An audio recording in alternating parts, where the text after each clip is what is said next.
Hi, in this video I'll show you how to plot a daily return series using a bar chart in Excel and also introduce you to the variability analysis. Variability in stock return is called a risk. So risk is measured or quantified using a standard deviation, but before quantifying the risk in the form of a standard deviation, to have a preliminary understanding of a variability, you need to draw a frequency distribution table. So drawing a frequency distribution table in Excel is an easy one, and that can be done with the data analysis tool pack. So now I'll demonstrate you how to calculate a frequency distribution table in Excel. To get preliminary understanding of a variability, you need to plot a daily return series on bar chart. So here is the daily return series of Axis Bank for the period June 2019 to May 2020. So on a return series, first you need to select the return series by clicking on the column header. Just I'm clicking here, then click on Insert tab, and here in a charts ribbon select the bar chart and select 2D bar chart. Here is the variability plot. Just I'm expanding this. Now you can see the variability in the stock return. Some days it is up, some days it is low. So here this part is during the March 2020 to May 2020. That is the coronavirus time.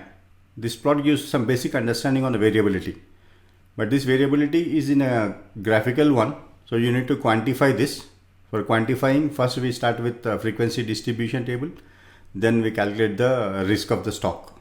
So here is a daily return series. Now from the daily return series, that is to calculate the histogram. First of all, I am trying to calculate what is the minimum return that the Axis Bank stock earned during the previous 1 year, as well as the maximum return. So here this to calculate the minimum return value, I use the Excel built-in function, that is a min. So equals to min, then select the data. So here is a return series. So the minimum return during the study period is minus 28%, and the maximum return is equals to, I am using a Excel built-in function max, and select the data. So the maximum return is 19%. That means the return series were varied between minus 28 and plus 19%.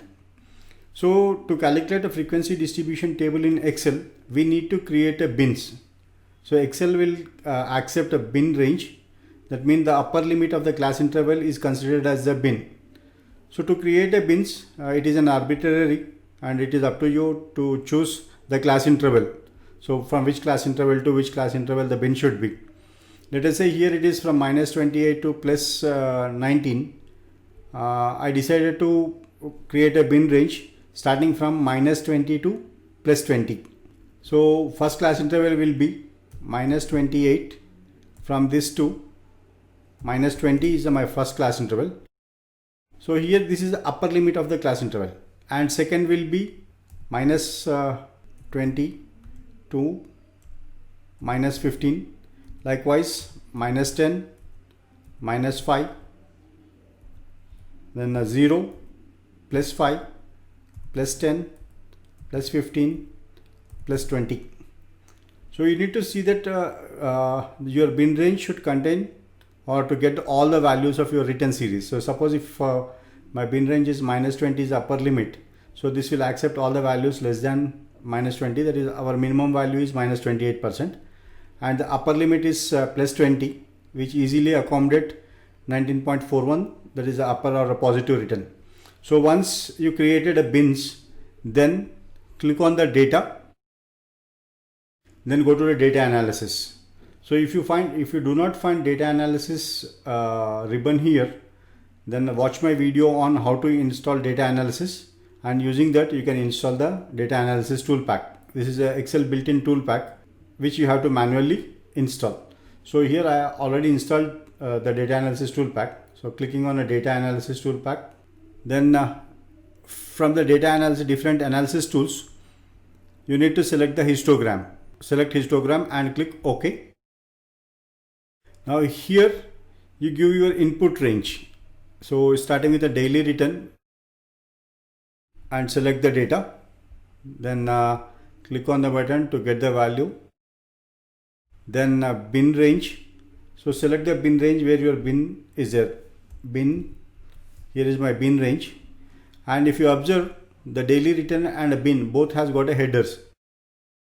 So this is in histogram it is called as a label.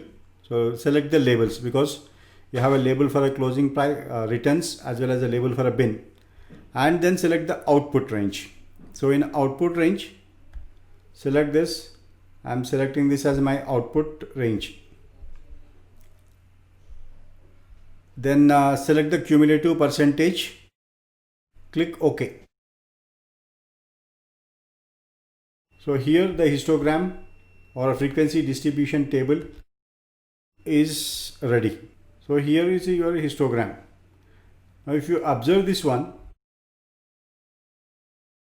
let us say from your bins up to minus 20%, there is one observation, minus up to minus 15, 0, minus 20, and this is your cumulative frequency.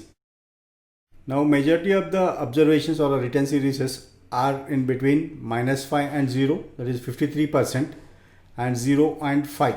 So this is a cumulative percentage, 95%.